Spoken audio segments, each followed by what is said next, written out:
Alright, Editing Room Vincent here with a little sponsorship of our own. So as you may not know, the Kaiserreich Collective team also operates a sister project called Flagmaker in Print, hence the t-shirt change here. This is actually a free online flag maker that we developed so folks could easily design and print their own custom flags online. So to commemorate the release of Kaiserreich 9 and 10, I've also uploaded an entire collection of Chinese historical flags to the webshop. This includes some very hard to find designs that we end up sourcing from all over the internet during the production of these two episodes. If you're looking for some great, unique, custom Chinese flags, or if you want to have a flag made of your own alt history project, swing by Flagmaker and Print and support us there. As always, don't forget to check out our sponsor, Easy Red 2 as well. This is an incredible World War II indie combined arms shooter, and the devs are big fans of the channel, so as always, thanks for all the support. All the links are in the video description. And now, enjoy the show, cats. Vincent out.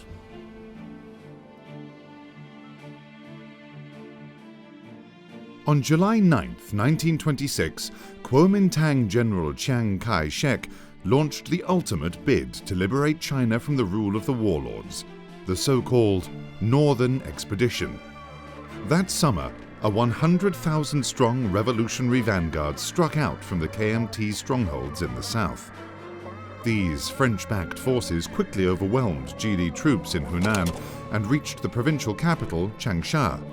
On the side of the warlords, an overstretched Wu Peifu rushed south. Even while Wu was fighting Kuomintang rivals in the north, he was forced to redeploy to Wuhan, hoping to hold the city against the approaching revolutionaries.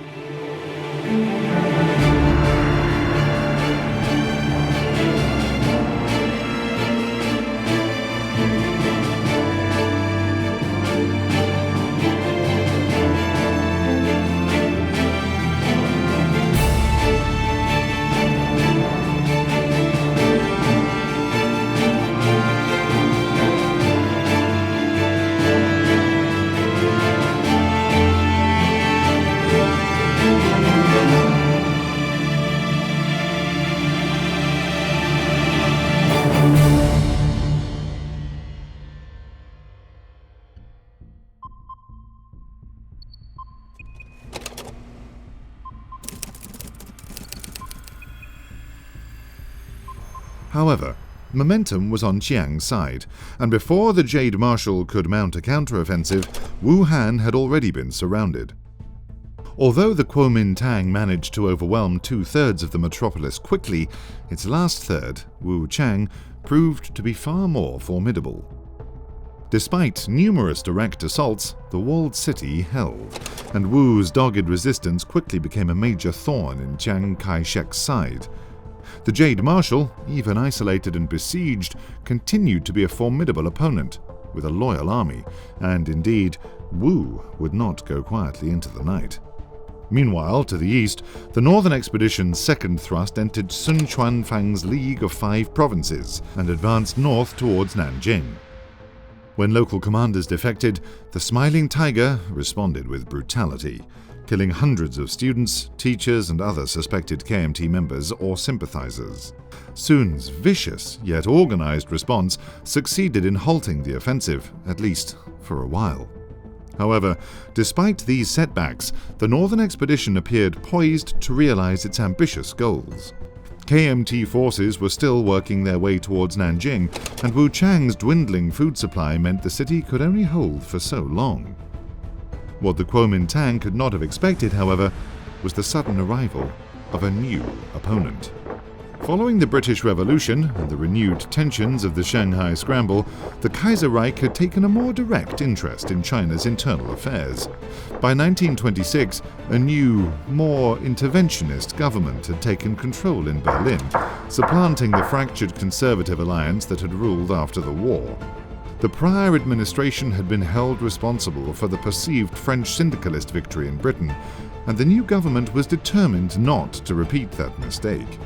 In China, a Kuomintang victory could threaten German colonial interests, upset the regional balance of power, and grant the syndicalists yet another powerful ally on the world stage. Germany began to send gunboats up the Yangtze to ensure free navigation of the river, and with it, the flow of trade. With these ships so close to the fighting, an incident was bound to occur. Twice in September alone, German and American riverboats would end up damaged by Chiang's artillery. One such gunboat, the German SMS Maykafer, eventually returned fire. A furious Chiang demanded the immediate withdrawal of all foreign military ships from the area. The foreign powers refused. But Germany, eager to assist the beleaguered Wu Peifu, took things even further. Mere days later, the Kriegsmarine began directly supplying the starving Wu Chiang garrison under the pretense of delivering postage. Despite fire from Kuomintang batteries, Germany successfully relieved Wu Peifu's garrison. Moreover, with its ships attacked, the Kaiserreich now had an excuse to send even more forces to the area. Suddenly, the roles of besieger and besieged were almost reversed.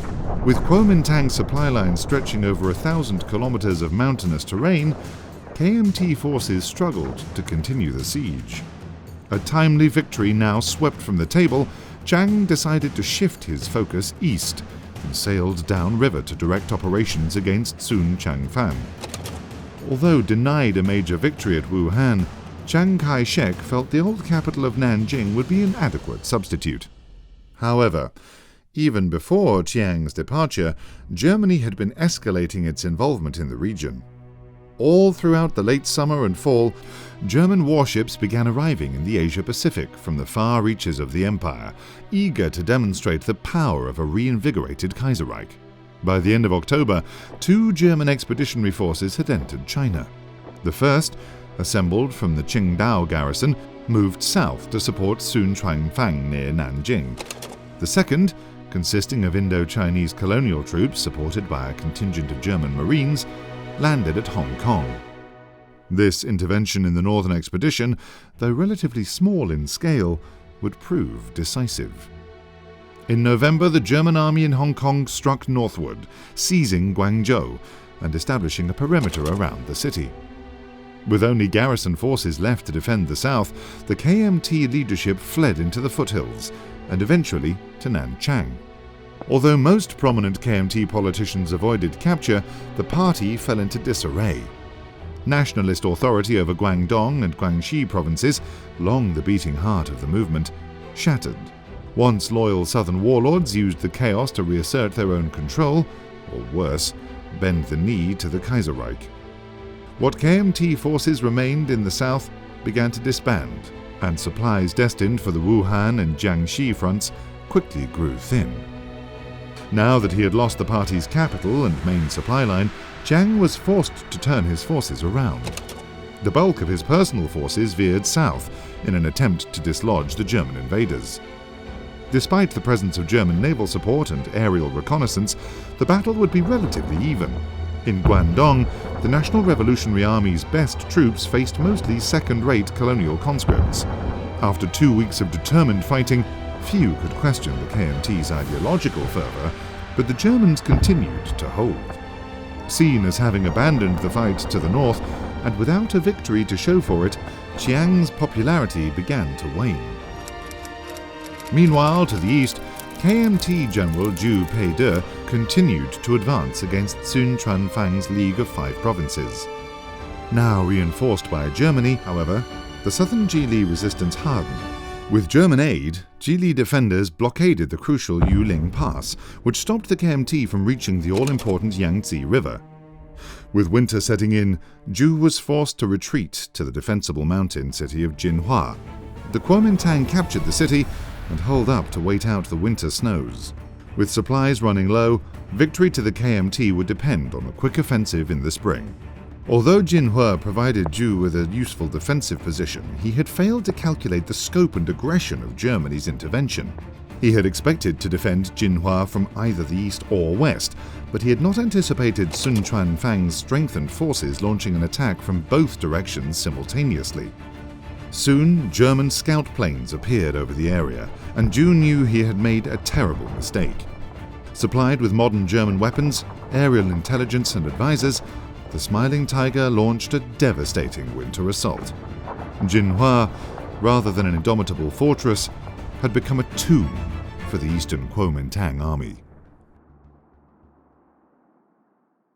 Brother, Sun Fang has lost the last of his dignity and become a lapdog for the German Kaiser. Now the Germans are here, and our cause is lost. We have been encircled in Jinhua for weeks, facing constant bombardment from the foreign devils. Their artillery pounds the city from dawn to dusk, and their planes soar overhead at night. Jinhua, once a beautiful city, has become a wasteland. The river that once fed this fertile valley runs red with blood. The streets are choked with snow, ash, and rubble. The ancient bridges over the Wujiang River are broken, their stone foundations crumbling into the water. The distant mountains that once offered protection now stand like silent witnesses to our suffering. There is no rest, no respite for the soldiers of the White Sun. It pains me to see Chinese men, bought and paid with German marks, marching in German helmets. When we set out on our northern expedition, this is what we came to fight. It seemed glorious then. We revolutionaries would be the vanguard of a great national awakening. With rifles in hand, we rose up to reclaim China from the corrupt warlords and foreign imperialists. Now that dream seems so far away. How much longer can we endure? I do not know. We have sworn to fight to the last man. If these words find their way to you, know that I did my duty for the party and for our people. I ask only one thing, brother. Remember the men that died at Jinhua. Remember that they held on to the last breath and died for the dream of a China, united, independent, and free.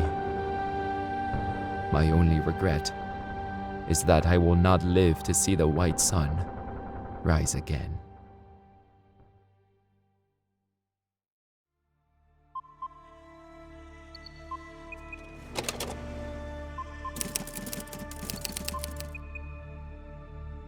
As the Northern Expedition floundered, its internal tensions came to the fore. Chiang's defeat at Guangzhou saw him forced from office by Wang Jingwei, only to return to head the National Revolutionary Army again mere months later. Some generals, resentful and prone to competition, refused to support one another. Orders were issued, reissued, countermanded, and even ignored entirely. Amid all this confusion, the Eastern Army's continuing offensive and capture of Jinhua had been a lone bright spot, a symbol of hope for victory. That hope had now been violently extinguished. Now defeated on two fronts and stalemated on a third, Chiang had no choice but to sound a general retreat. The Generalissimo aimed to organize an evacuation to the mountains of Guangxi, Guizhou, and southwest Hunan. Chiang knew it was only a matter of time before the northern warlords resumed their internal conflicts, and hoped he could keep the KMT underground until a new opportunity presented itself. As the KMT retreated from Nanchang, what leadership remained around Wang Jingwei and Liao Zhongkai fled into exile in syndicalist France and Britain. Unfortunately for Chiang, his retreat quickly became less than orderly. Supplies grew thin on the long march southwest, and by early February 1927, the National Revolutionary Army had begun to collapse. Demoralized and starving, whole divisions peeled away, beginning to desert, defect, or disintegrate. Pursued by Zhili forces, only the most dedicated holdouts would make it to Nanning, Chiang's planned base of operations. There, he hoped to wait out the coming storm. However, he would never live to see it. Chiang Kai-Shek would be assassinated not long after arriving, likely by one of his numerous party rivals. A small remnant would retreat again to Guizhou, isolated but tolerated by local warlords. However, they were not the only survivors. Deep in the mountains of Jiangxi and Fujian, General Li Jishen would rally remains of the KMT's Eastern Army against the Zhili and their German sponsors.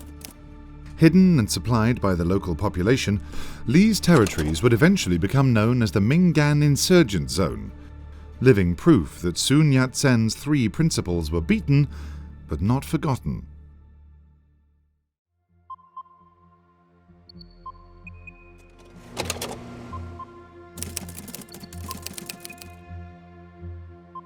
Meanwhile, far to the north, events had not unfolded as Zhang Zongchang and his Fengtian clique had hoped. German involvement in the northern expedition had kept Sun Quanfang's forces from suffering meaningful losses. Yet, the results were still to his advantage. Zhang controlled the government, and his armies, well rested and well supplied, were now set to go on the offensive. Still, the old marshal hesitated to strike first. His grip on the north, though militarily secure, remained politically fragile. Years spent stoking regionalist sentiment in Manchuria had made his massive war expenditures south of the Great Wall difficult to justify. Meanwhile, the situation in northern China had not substantially improved. To gain respect both at home and in his newly acquired territories, Zhang Zongchang needed to present himself as a negotiator, first and foremost. So, Zhang publicly called for a new round of national reconstruction conferences, proclaiming his commitment to reunification. Delegates from every province were invited. Meanwhile, his ally Zhang Zongchang moved his forces into the League of Five Provinces, ostensibly to assist in the rounding up of remnants of the Kuomintang. In doing so, both Zhangs had deliberately created a political powder keg. Within a week of his arrival in Sun's league, 72 Cannon Zhang had started a firefight during a drinking game, drove a tank through a mansion wall, and successfully triggered a small war between his men and the local southern Zhili garrison. With the situation spiraling out of control, Zhang Zongchang promised to rein in his mad dog under deliberately unreasonable terms. When Sun refused, this triggered yet another war.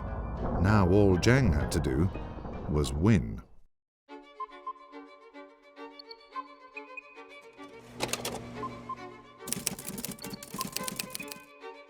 By 1927, Jade Marshal Wu Peifu had fallen from the limelight. His Northern Zhili faction, now relatively weak and politically snubbed by Sun Quanfang, was still exhausted after battling the KMT's northern expedition. However, Wu realized that remaining on the defensive would mean eventually facing either Zhang's Fengtian or Sun's league alone.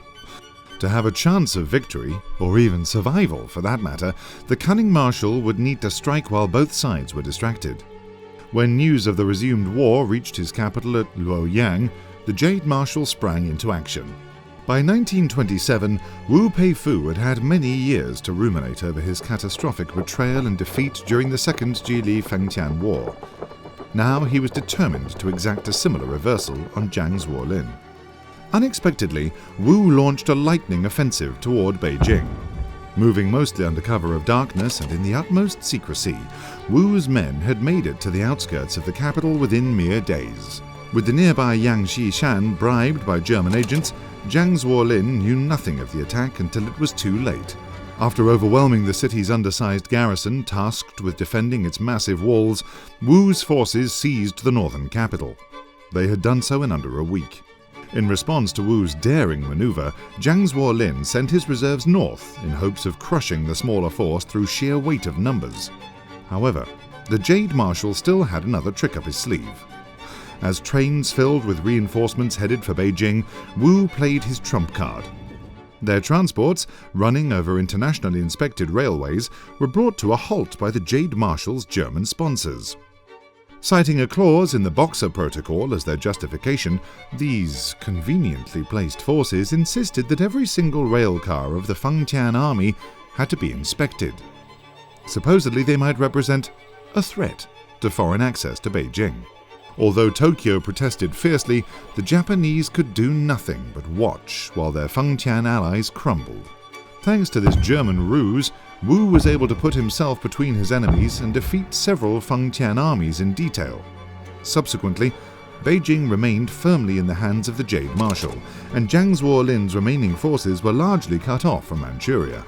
While many of his soldiers would make their way home, others turned back to banditry, and local allies disbanded or outright defected to Zhili control. Following such a decisive series of defeats near Beijing, Zhang found himself reliant on Japanese negotiators to find an equitable peace, and both sides agreed to an uneasy truce in March 1917. While Japan and the Fengtian clique retreated north to lick their wounds, the Zhili moved to consolidate their newly won hold over China. now the victorious Jade Marshal would come to find a deal with the Kaiserreich could be costly indeed. While Wu had been willing to benefit from German support, he remained hesitant to openly negotiate with the Kaiserreich's representatives. Cao Kun, however, had no such qualms. Having been relegated to house arrest for years, Cao had lost much of his once considerable power, but his position of authority within the Zhili Clique still existed. In the waning weeks of the Fourth Zhili-Fengtian War, Cao had negotiated terms for continued German support. Berlin's conditions were as sweeping as they were severe. Upon learning of the pending deal, Wu outright refused any further German economic or territorial concessions, but he didn't dare reject their demands entirely. Sun Quanfang, for his part, would be all too happy to greet German negotiators in Nanjing. In return for recognizing Wu's Zhili clique as the sole legitimate government in China, Berlin demanded the restoration of a Qing constitutional monarchy. From the German perspective, China's troubles sprang from its lack of a strong and balanced government. The old empire had been too autocratic, but China's republican experiment had proven even more destructive. With America suffering an ongoing depression, France having fallen to syndicalism, and Russia facing its own internal struggles, the world seemed to provide enough proof of this.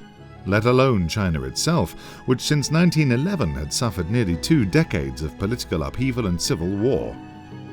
A stable, united, and friendly China could be a buffer against Japanese expansion, and a symbolic victory for Germany's imperial order.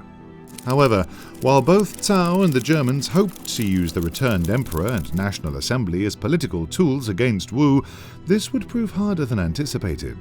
While Puyi was restored as Shuangtong Emperor in April 1927, he soon proved to be an ineffectual leader, and the Assembly struggled to pass meaningful legislation. Before long, Wu had become both Minister for War and Imperial Commissioner, granting him sweeping executive powers. Meanwhile, Cao, now Premier, continued his political dabbling in the Jade Marshal's shadow. Puyi's return to the throne sent shockwaves through China and the wider world, yet despite the initial uproar, many warlords quickly, if only nominally, fell in line. Sun Quanfang, in particular, pledged his loyalty to Beijing, alongside certain economic concessions, in exchange for the erasure of his German war debts. These concessions, ceded to the German East Asia Society, would later pass to a new entity, the Supervisory Board of the East Asian General Administration, or AOG, a coalition of colonial officials, bankers and business magnates, determined to reshape Eastern China for their own gain. Nonetheless, for most, life went on as before, now under the yellow dragon banner instead of the 5-color flag. However, it would take more than a change of names, flags, and rulers to bring the warlord era to a close.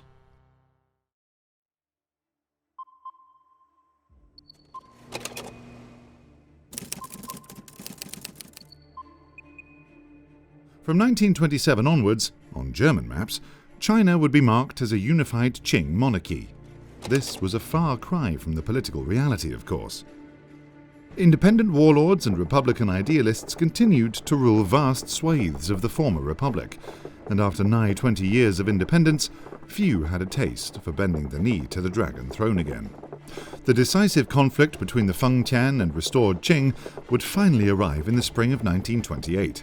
After little more than a year after the Qing restoration, China would return to a grimly well-worn theme: a fourth Zhili-Fengtian War. This time, the Fengtian plan was relatively simple: separate the nominally allied northern and southern Zhili factions by seizing the railway links between them. Once separated, they could be defeated one after the other in a multi-front war. To make this possible, Fengtian began secret negotiations with Yang Xishan, the governor of Shaanxi, and their existing ally, Zhang Zongchang. Both had direct access to the necessary railways. Unfortunately for the attacking Fengtian, their ambitious plan failed completely. Although Zhang Zongchang still ruled Shandong, the province's major railways and ports all lay in German hands. Now, with the overland link to Manchuria cut by Wu Peifu's recapture of Beijing, Zhang struggled to import the arms and ammunition necessary to fight an active war. Despite smuggling through Shanghai when the Fourth Zhili-Fengtian War erupted in March 1928, Zhang was forced to retreat to his province's hilly east. A month later, he was forced from Shandong entirely. Without his ally in Shandong, Zhang's Warlin was unable to reinforce his other ally, Yang Xishan, in Shaanxi. Yan's attempts to seize the nearby railway failed, and allied Yunnanese forces in the far south failed to even reach the battlefield, bogged down in the mountains and valleys of Sichuan. Despite heroic Fengtian offensives south through the Shanghai Pass, the war had already become a stalemate, only a month after it had begun. In a desperate attempt to turn the tide, Tokyo started providing their Chinese proxies with more direct assistance. In response, Germany stepped up her own escalation as well. With foreign forces mustering on both sides, the Fourth Zhili-Fengtian War was quickly becoming the broadest proxy conflict between global powers since the Weltkrieg. Despite the rapid escalation of hostilities, neither Germany nor Japan was ready to risk a total war. The Weltkrieg, however, had demonstrated that a war between great powers could quickly become much more costly than anyone could ever anticipate. Not looking forward to digging trenches across northern China, Berlin and Tokyo instead settled into awkward posturing, only a hair's breadth away from open conflict. Although Sun Quanfang and his league refused to directly join the war, he did move many of his best forces north to the border with Shandong. This served as a message for both sides. Sun would intervene if and when he decided. As a result, the remaining garrisons in his rear, near Nanjing and Shanghai, consisted mostly of poorly led, low-quality troops. Many were former bandits. In July that year, the Jade Wind Express, traveling from Shanghai to Nanjing, found itself derailed and held ransom by LEP soldiers turned bandit. The Japanese garrison in Shanghai moved suspiciously quickly to mount a rescue operation, which the local Chinese forces perceived as an invasion. Sun Quanfang, backed by politicians in Beijing, complained in outrage about this breach of sovereignty, and their German allies vowed to intervene directly once more. Japanese and German diplomats scrambled to resolve this Jade Wind Crisis, fully aware of the sword of Damocles that now hung above regional peace. The solution, as it often does, would arrive in the form of an honest broker. By the late 1920s, the United States had grown increasingly alarmed by China's renewed descent into war. Unlike Germany and Japan, the American government had little interest in military gain or territorial expansion in China, deciding instead to promote a policy of open trade. This open-door policy, agreed to in principle by all the foreign powers decades prior, was now beginning to fall apart. Seeking to avoid a regional war that would prove devastating to American business interests, American diplomats stepped in. But, to the surprise of most, they insisted on negotiating not just an end to the immediate conflict, but a broader agreement, one designed to end civil war and great power competition over China once and for all. Despite some hesitation, all three powers agreed to convene a conference in Shanghai in August 1928. This Shanghai conference sought to resolve the lingering territorial disputes that had emerged during the Shanghai Scramble. The solution? An international mandate, or in other words, a collective set of concessions governed by all the powers. In everyday matters, the concessions would largely be left to themselves, continuing their original local forms of government. For greater concerns, consuls from the various treaty powers would meet in Shanghai to vote on policy. Britain, with its territories in trusteeship, and without a responsible government, would be allowed an observer from its Canadian government in exile. To prevent the coastal concessions from being threatened again, as they had been during the chaos of 1925, 30-mile neutral zones were to be established. Chinese soldiers would be prohibited from entering these areas under arms, and going forward, any threat against the concessions would be answered by the collective might of the foreign powers. These neutral zones, particularly around the Shanghai and Tianjin concessions, also had a secondary but very deliberate purpose. These cities were China's largest railway hubs, together linking north with south and east with west. By preventing Chinese soldiers from moving within 30 miles of them, large-scale war between warlords would prove almost impossible. However, the Shanghai Conference's bright-eyed optimism would not last forever. The so-called Legation Cities, named for the legation zone in Beijing where the treaty was later signed, would become synonymous with corruption and debauchery. Under the bright lights of Shanghai, every figure cast a long shadow, be it gambling, drug trafficking, smuggling, or espionage. Meanwhile, the great power competition that had defined the era simply moved underground and out of sight, becoming a silent battle of spies, fought between consulates, on factory floors, and over hotel bars. It was here, in the Legation Cities of China, that the term Cold War was first coined. Shanghai, you see, was a strange place long before the Legation Cities. When the British took control, they did so almost reluctantly, leaving much of the day-to-day operations to local officials. As far as London was concerned, as long as they had a working port to store their battleships, all else was free game. So free game is kind of what it ended up becoming, you know? Corruption, at least in my opinion, is not a term I would use to describe the situation in the Legation Cities. I mean, when the government itself takes its hands off the wheel, it's not so much corruption as it is a more informal form of government. Here you have your average British colonial official. Doesn't speak a lick of Chinese, of course, so every order has to go through a comprador, a translator, a fixer. That's people like us. Maybe the order is misinterpreted. Maybe some supplies go missing. All down the chain, everyone takes a cut of the pie. We shake hands, the city trucks on. Oh, the Germans and Japanese know, of course. It's not like they care. As long as we keep the violence indoors and the syndicalists out, everything is fine and dandy in the Legation Cities. After all, why follow the law when the law doesn't have your best interests at heart? Would you pay taxes so some bean counter in Tokyo or Berlin could tell his emperor profits are up by 0.5%? There's a beautiful kind of freedom in that, you know? In the Legation Cities, East and West meet, and the law is far away. In such marvelous chaos, a man can blaze his own trail.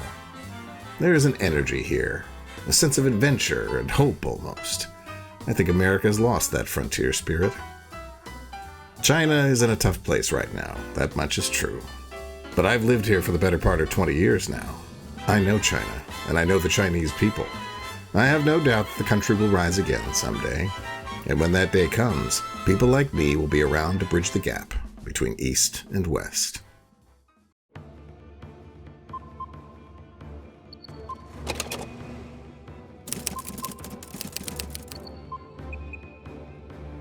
Following the signing of the Legation Treaty, China was united again, at least in theory. With the exception of Zhang Zongchang's Tokyo-backed Fengtian clique, Puyi was nominally recognized as sovereign by all of China's major warlords. However, as was often the case in China, theory and practice were very different things. Even while the last Zhili-Fengtian war wound down in China proper, Fengtian forces in Manchuria repelled the Russian incursion, largely thanks to Japanese intervention. This latest example of foreign aggression, together with the recent Jade Wind Crisis and the May 30th movement, greatly contributed to a shared sense of national identity among the broader population. For decades, Chinese nationalism had primarily been the domain of ideologues, intellectuals, and coastal elites. Now, however slowly, the common people were waking up. Wu Peifu and the Zhili Clique increasingly found themselves caught between this rising sentiment and their German ties. Exhausted though the population was from years of unrelenting war, the Qing regime's survival still hinged on some semblance of popular legitimacy. In response, Wu Peifu and Cao Kun announced an ambitious agenda aiming to centralize the country and promote gradual disarmament. At German, Japanese, and American urging, they also announced nationwide elections to be held in the fall of 1929. Zhang Zongchang, ever desperate to improve his political standing, agreed to participate. As far as the Fengtian leader was concerned, if the elections didn't go his way, he could always walk out. And walk out he did. Taking inspiration from Duan Qi-rei's legislative dominance during the late 1910s, Cao and Wu had founded their own political party, the Harmony Association. Its delegates, supported by German capital, backed by Wu Peifu's political stature, and likely assisted by a touch of coercion, managed to sweep the elections and secure a large majority. Dissatisfied with the result, Zhang Zongchang declared the results rigged and established his own Republic of China, with Japanese support in early 1930.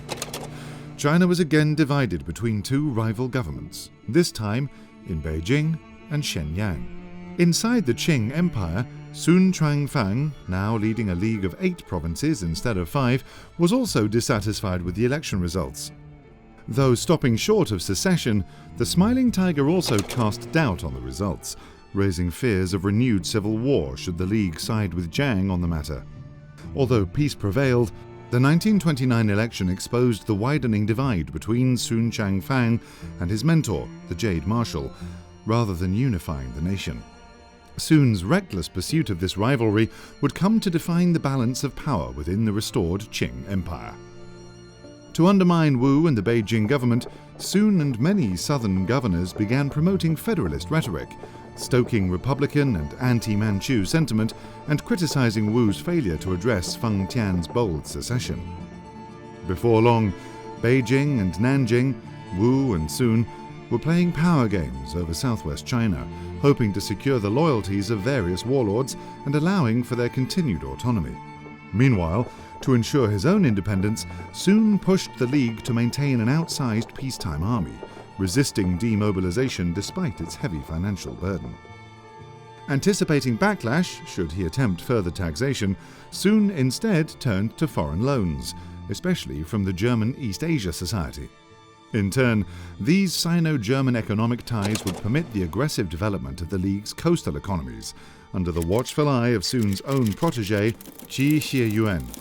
Sun's policies would increasingly convert the League of 8 provinces into a kind of German rentier state, and make its leadership increasingly unpopular. Every decree undermined the unity of the fragile Qing Empire.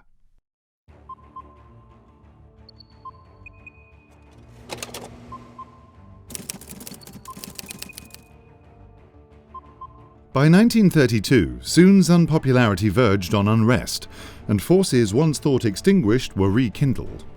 As the northern expedition had never reached Shanghai, many would-be rebels had been pushed into hiding. In the summer of 1932, these forces sprang back into action, and in alignment with KMT remnants in the countryside, launched a general uprising in and around Shanghai. Soon they were joined by similar risings in Nanjing, Wuhan, and several cities along the southeastern coast. In Shanghai, the legation's consular council proved itself too slow to react to the rapidly developing situation, as its members feared sparking another crisis between still hostile German and Japanese troops. Meanwhile, the local Shanghai Municipal Council found its volunteer forces inadequate to secure the entire 30-mile neutral zone surrounding the city. After some time, and despite fierce Japanese protest, League troops were permitted to enter the zone under the command of German officers. The German diplomatic corps argued that this made them German and not Chinese. Their crackdown under General Chen Yi was sharp and brutal. Shanghai's Suzhou Creek would remain clogged with bodies for weeks. While this harsh repression crushed the uprising, it also exposed mounting German interference in Chinese affairs. Different opinions on how to handle the Germans created fractures within Sun Quanfang's league. Additionally, the neutral legation cities turned out to be much less stable and much more of a liability than any power in China had dared to admit. During the Shanghai uprising, several League governors had outright refused to move against the rebels, citing their anti-concessionist sympathies. In particular, Zhejiang and Anhui's governors, Liu Xiangqing and Chen Xiaoyuan, were outspoken opponents of the League's German ties. Though Liu was soon replaced as governor by Chen Yi, the leader of the operation to crush the uprising, Sun Quanfang failed to thoroughly purge these disloyal elements after the crisis. The Smiling Tiger found himself outplayed by his own governors as well. Governor Chen would go on to place his province, one of the League's core 5, in the middle of Beijing and Nanjing's power games, playing Wu against Sun, and vice versa, as needed. This internal challenge also prevented Sun from finally crushing the Kuomintang. Although the Shanghai uprising had been violently quelled, its overt martyrdom and remaining survivors lent further support to the ongoing KMT insurgency deep inside Jiangxi and Fujian provinces.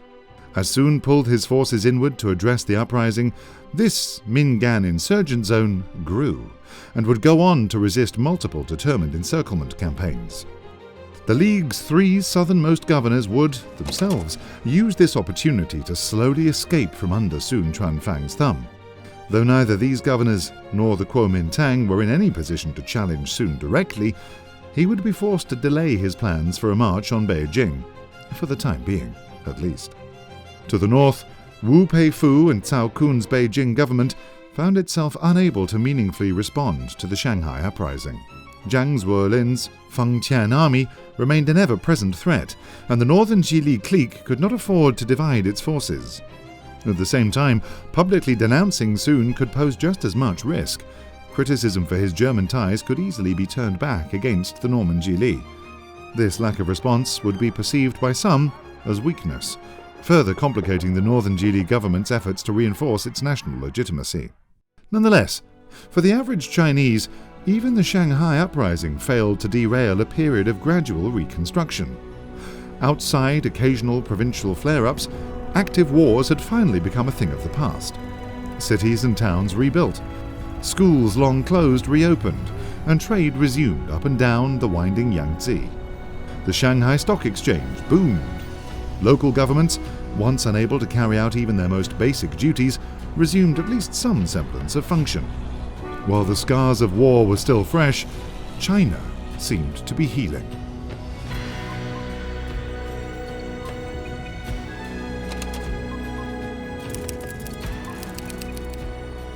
By the end of 1935, the new Qing government's program of liberalization had largely fallen by the wayside. The ongoing threat of Fengtian invasion and Sun Quanfang's militarization of the League made disarmament all but impossible.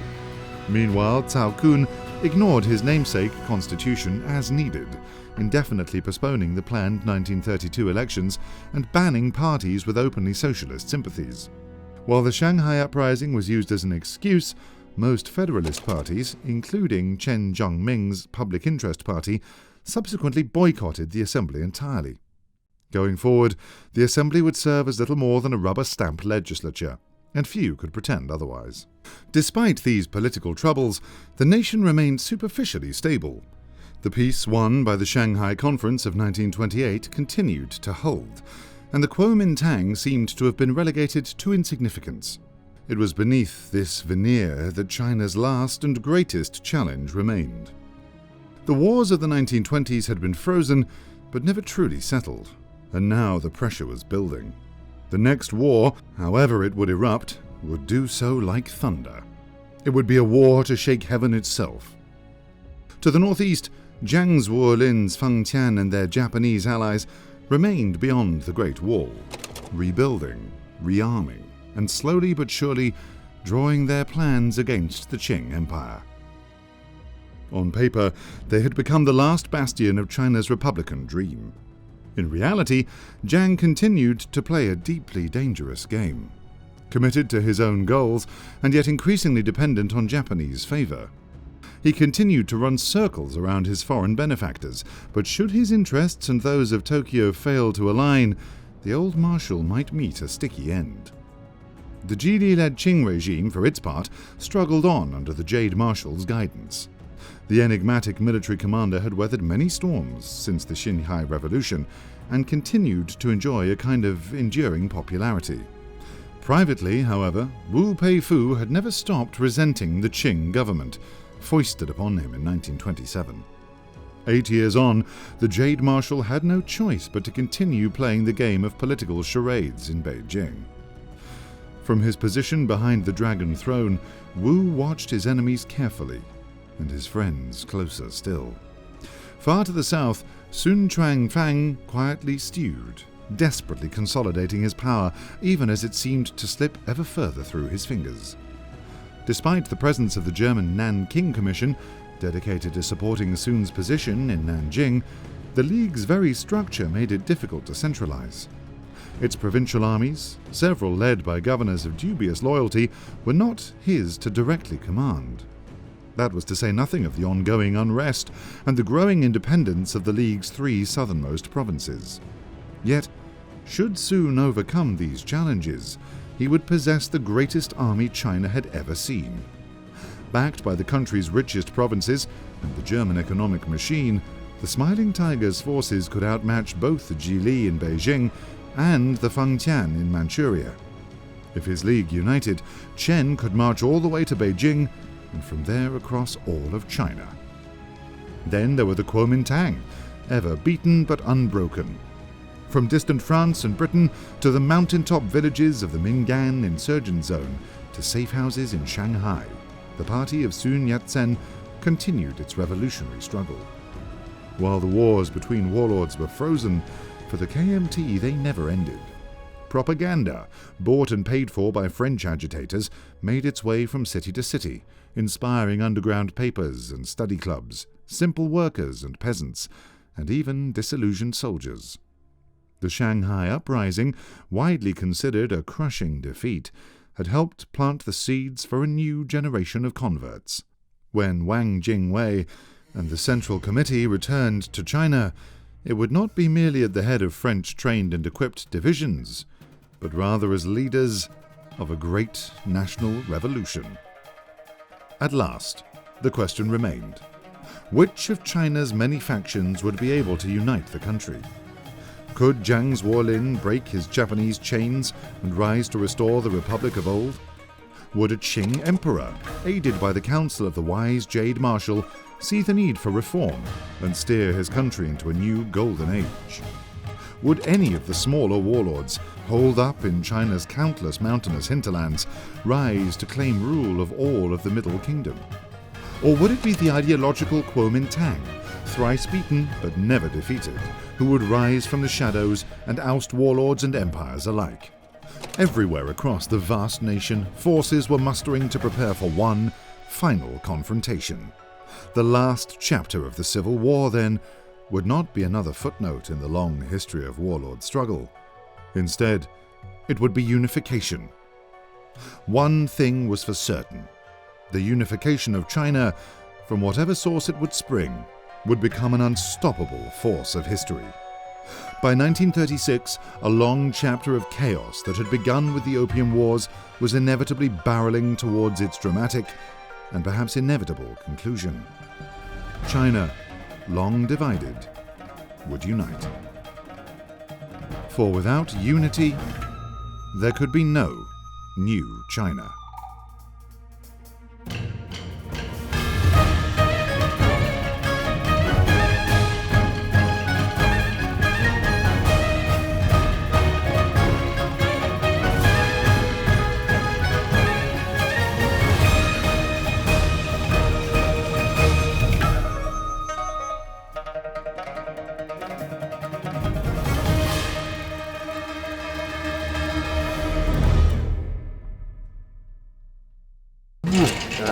Against the machinations of the algorithm. Will you stand? Kaiserreich Cinema needs you. Subscribe on YouTube and connect with us on all channels. What if the Qing Empire was restored under German protection and entirely different factions vied for control in the Chinese Civil War? This is one of the many unique premises of a legendary series of alt history mods called Kaiserreich.